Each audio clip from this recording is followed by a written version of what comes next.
দিয়ে যাদের নাম তাদের 2026 কেমন যাবে, তো ভালো করে মন দিয়ে শুনুন।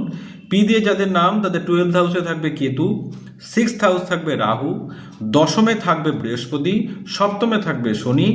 এবার আপনাকে বলি যে 6th হাউস রাহু কিন্তু খুব ভালো, একটা প্রবল রাজযোগ তৈরি করে। 6th হাউস রাহু কিন্তু খুব ভালো ভালো ফল দেয়। তো যাদের পি দিয়ে নাম, কোর্ট কেস যে সমস্ত সমস্যা চলছে তাদের সমস্যা মিটে যাবে। শত্রু অনেকদিন ধরে যাদের পিছনে পড়ে আছে তাদের সেই শত্রু থেকে আপনি মুক্তি পাবেন, শত্রুরা আপনার কেউ কিচ্ছু করতে পারবে না। কেরিয়ারে নতুন অপরচুনিটি আসবে, আর্থিক ভাগ্য খুব ভালো।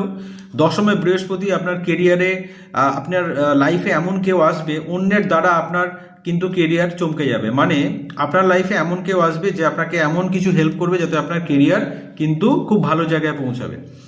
এবং বছরের মাঝামাঝি জায়গায় বৃহস্পতি লাভের ঘরে যাবে কি 11th হাউসে, সেখানেও কিন্তু আপনি ভালো পাবেন। ওভারঅল পি নাম দিয়ে যাদের নাম তাদের কিন্তু 2026 ফিনান্সিয়াল দিক কিন্তু খুব ভালো থাকবে। সপ্তমে শনি থাকবে, এই জায়গায় আপনার লাইফ পার্টনারের সঙ্গে একটু সমস্যা বাড়বে, সাংসারিক কিছু ঝামেলা আপনার লাইফে আসবে।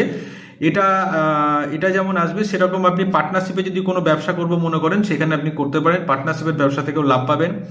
নতুন কিছু যদি শুরু করার প্ল্যানিং আছে আপনার, নতুন কোনো বিজনেস, নতুন কোনো কিছু কাজ আপনি করবেন ভাবছেন, অনাশা করতে পারেন, কোনো সমস্যা নাই। পি নাম দিয়ে তাদের জন্য কিন্তু খুব ভালো সময়। 12th হাউসে কেতু থাকার জন্য আপনার এবার স্পিরিচুয়াল, মানে আপনাকে আধ্যাত্মিক বিষয়কেও আপনার বেশ সেইভাবে মন বাড়বে। কোনো ধর্মস্থান আপনি ভ্রমণ করতে পারবেন, ধর্মীয় বিভিন্ন জায়গায় আপনার যাতায়াত বাড়বে। ওভারঅল দিক থেকে আপনাকে শনি, রাহু, কেতু এবং বৃহস্পতি 4টে গ্রহই কিন্তু আপনার ফেভারে রয়েছে, খুব ভালো আপনার জন্য। তো পি নাম দিয়ে তাদের জন্য 2026 কিন্তু কেরিয়ারের দিক থেকেও খুব ভালো, আর্থিক দিক থেকেও খুব ভালো। ভিডিওটি ভালো লাগলে অবশ্যই একটু শেয়ার করে দেবেন।